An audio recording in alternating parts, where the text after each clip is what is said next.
Hello, I just wanted to come on and make a little video. I had a walk in the rain this morning, so my hair is all rained on. I'm not wearing any makeup.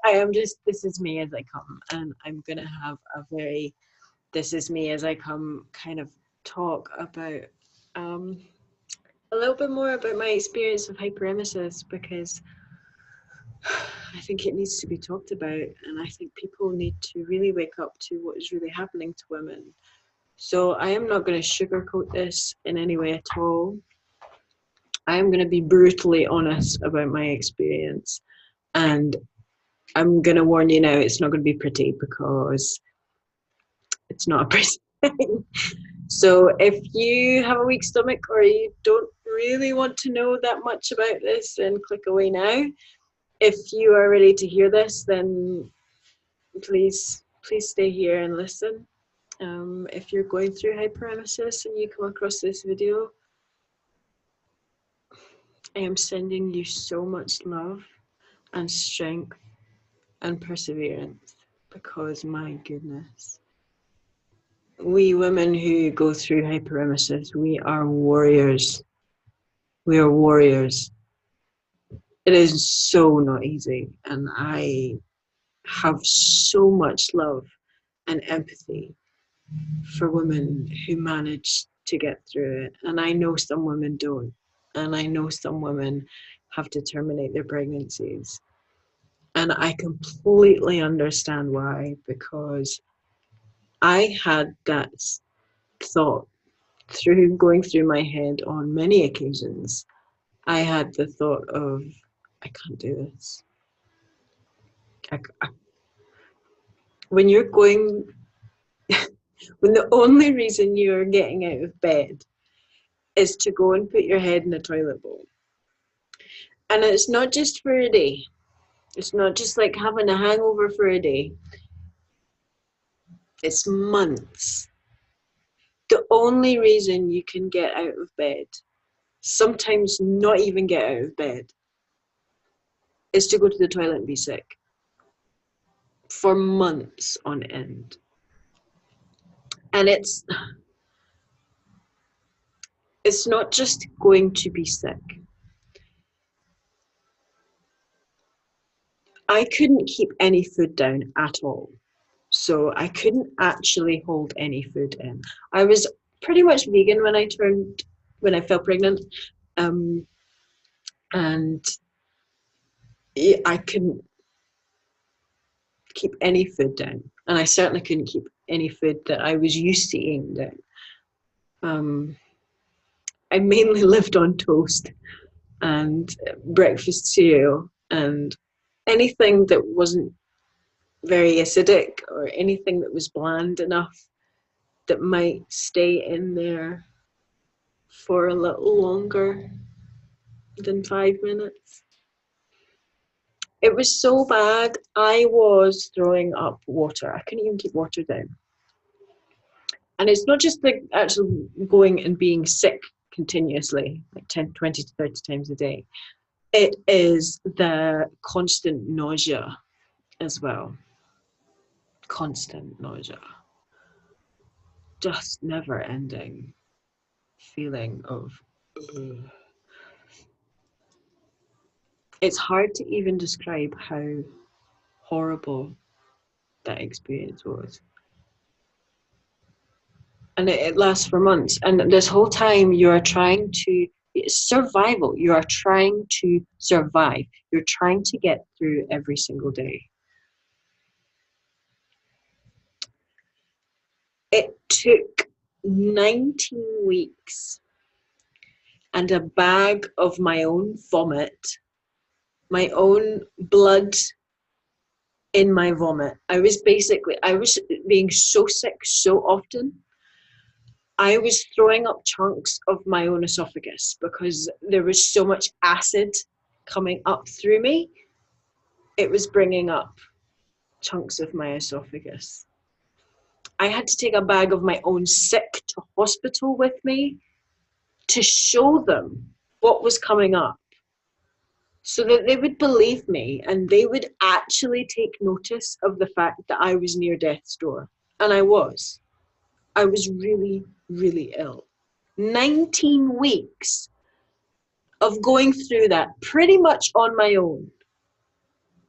And they threw some drugs at me and told me to go home or sit down and have a ginger biscuit, because they don't understand. Nobody understands what this condition is like.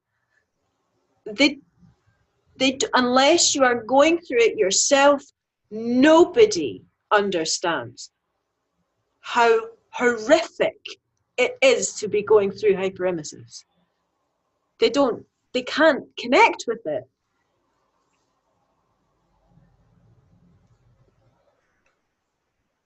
It was the scariest time of my life.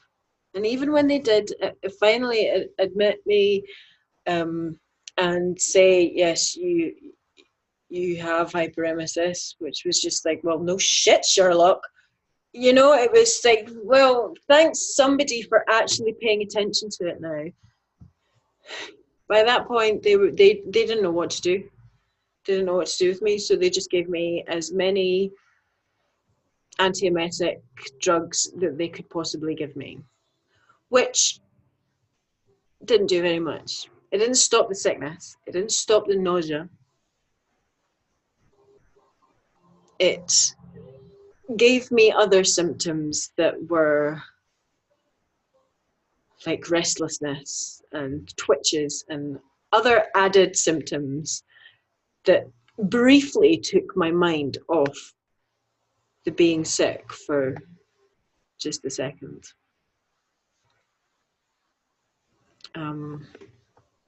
CBD, cannabis. CBD was about the only thing that would allow me to eat. It would allow me to sleep. It would allow me to actually be hungry for a minute. And that's honest. That's me being completely honest. Cannabis was the only thing that got me through it. And I know that's controversial for a lot of people out there, but CBD was about the only thing that allowed me to eat, drink, sleep, do anything normal for months on end. That's how bad it is. And people they just don't understand. They think, oh, you're just pregnant. You're just. But it really is. It's survival. And I completely understand. To any woman out there going through it right now, I am in awe of you. I truly am, because I know how horrible it is. And I know how scary it is to feel on your own with it when nobody else gets it. I know that, I understand that. And I know the mental strain it causes you. And by the time I got to the point where I was stable enough to start getting up and start moving around, we actually moved house in the middle of all this, which was not fun at all. I was really freaked out and really scared. My anxiety, I'd always been quite an anxious person, just throughout my life. But the anxiety that came from having this condition was just through the roof. I was a bag of nerves. I couldn't even concentrate on anything. I just couldn't. It got really, really desperate towards the end when I was around sort of 30 weeks, that kind of mark. I was on my own quite a lot, and you know, the first thing you do when you wake up in the morning is you're sick, and that does something to you when you go through that for months and months on end, when you are trying to grow a tiny human that you love and adore, and you're trying to become a mother and you're trying to be excited like everybody else is, but you cannot be excited.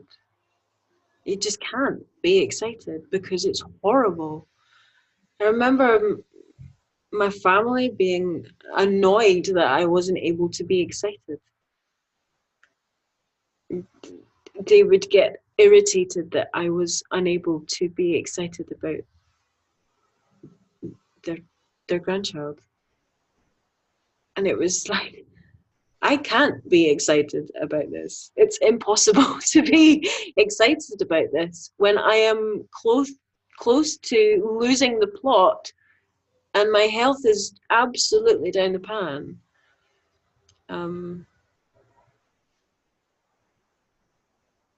Yeah, it's extreme. It really is that extreme. When you open the fridge, normally you open the fridge because you're hungry and you kind of think, okay, what do I fancy? What do I fancy eating? When you have hyperemesis, you open the fridge and think, what's going to burn the least coming back up? And that's the truth.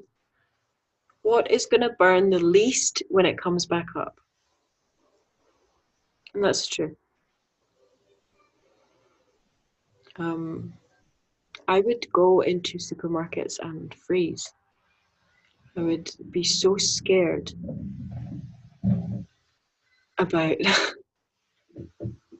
food and buying the wrong things and eating the wrong things and it all coming back up again. And I was so anxious. I froze, and it stayed that way even long after my daughter was born.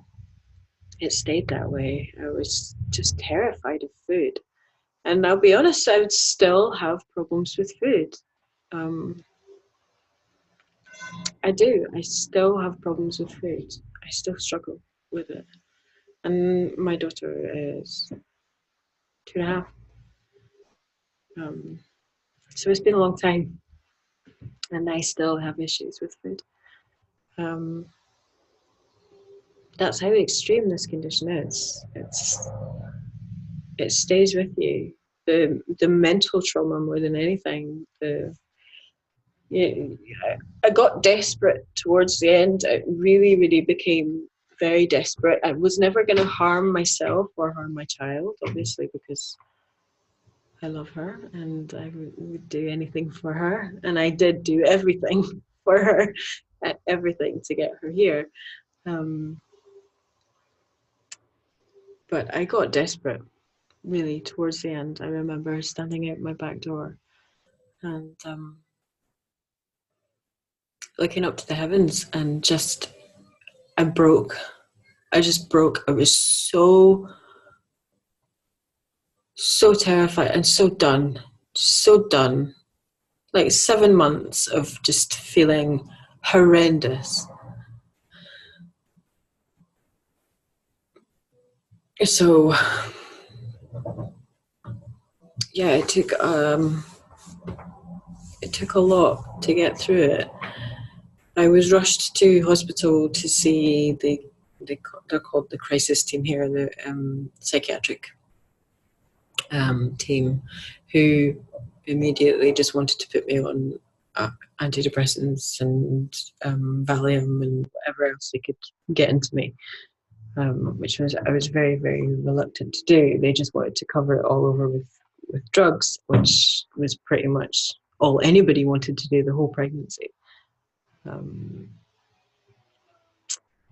But what I knew, I had to take this into my own hands, because the medical teams did not have the capacity to understand or the information.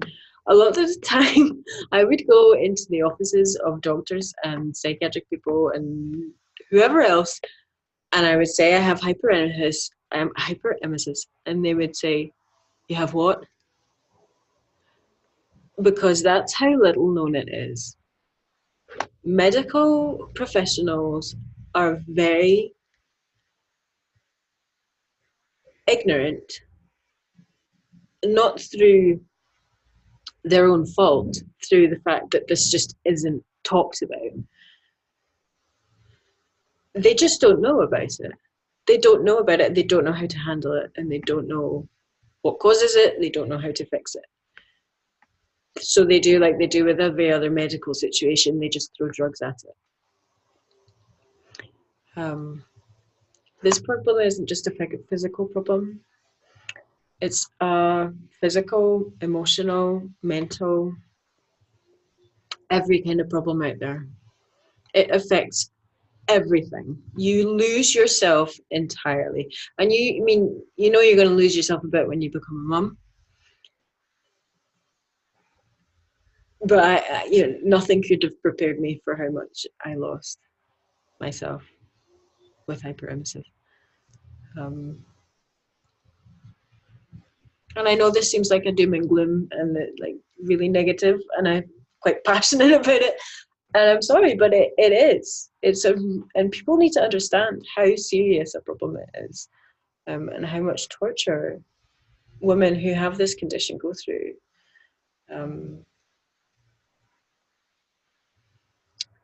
Yeah, so I knew I had to. This had to was in my hands basically. I had to do something, and it was me that had to pull myself out of this because nobody else was gonna be there or understand as much as myself. So luckily I had a very supportive partner at the time. Marnie's father was fantastic the whole way through, but it was a strain for him as well. And it really affected him a lot.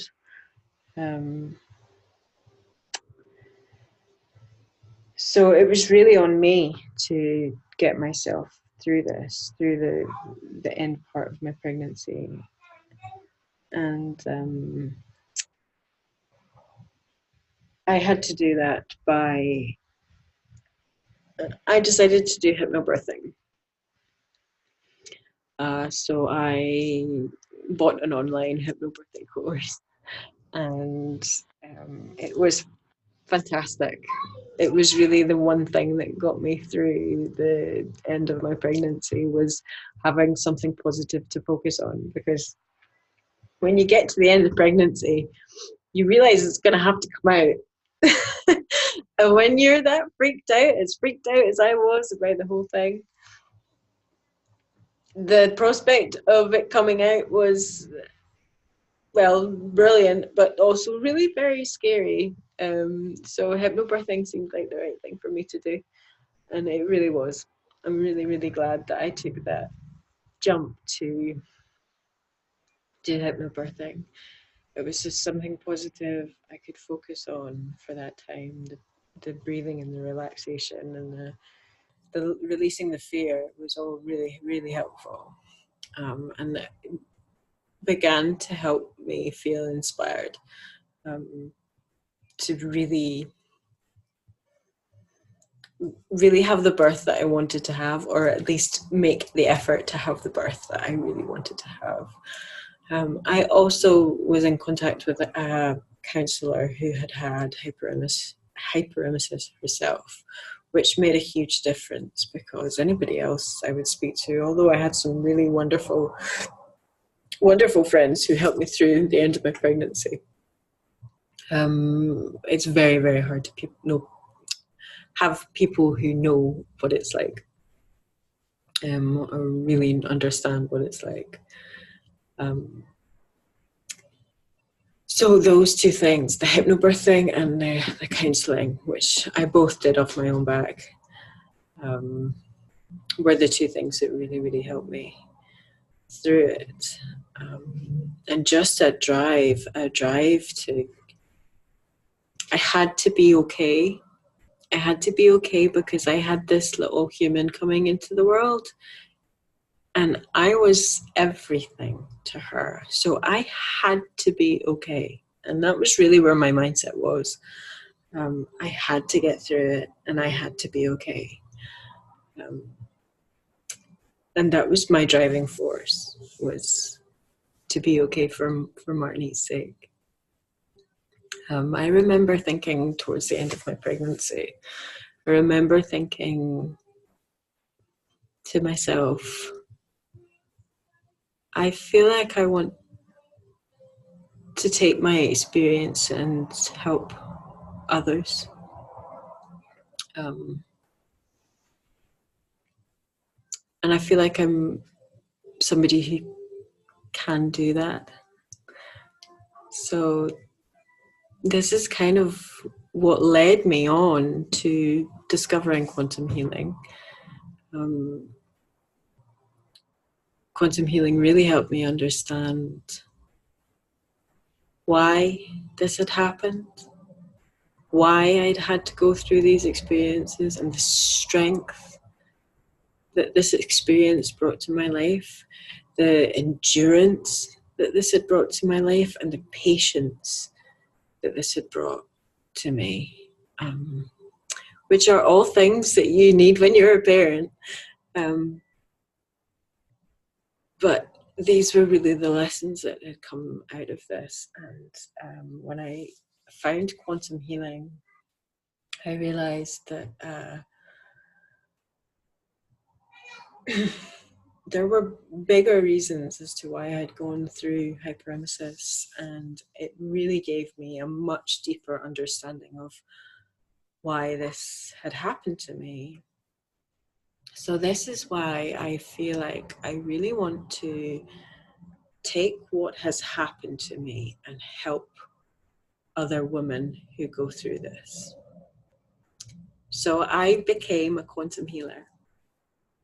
I am now a quantum healer, and quantum healing is something that can be done for pregnant women, which is amazing. And for women who have after effects of difficult pregnancies and things. So I really want to take this totally life-altering experience and use it to help lift other women, because I think right now women need that lift. Women have been so disempowered when it comes to birth and pregnancy. We're all supposed to float around in chiffon and talk about how wonderful it is.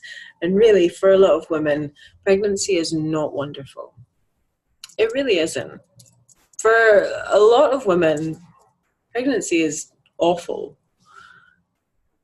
Everyone's just scared to say it because it's not what it's not what they're supposed to say. I remember one doctor, and he was the best doctor actually I had. I went in, and it was again towards the very end of my pregnancy. I was about 32 weeks, kind of around that mark. And I went into his office and I said, like, I am struggling. I am struggling beyond. And I told him what had happened and how the pregnancy had gone.